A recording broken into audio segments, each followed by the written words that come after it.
question lang, pag bumili ba ako ng coin sa Binance spot trade, pwede ba lipat yun sa Bybit? Yes po. Spot to spot. Yung futures, hindi mo pwede ilipat.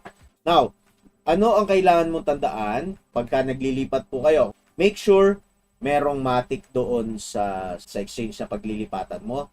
The second, make sure you are going to use the same network. Now, so you're going to get the deposit matic, deposit address sa Bybit, ikakopy mo yon, tapos you're going to do the withdrawal sa Binance, no? So you will use the same network matic din, no? So kung anong network yung gagamitin mo, BSC ba yan, TRC ba yan, kailangan parehas po sila.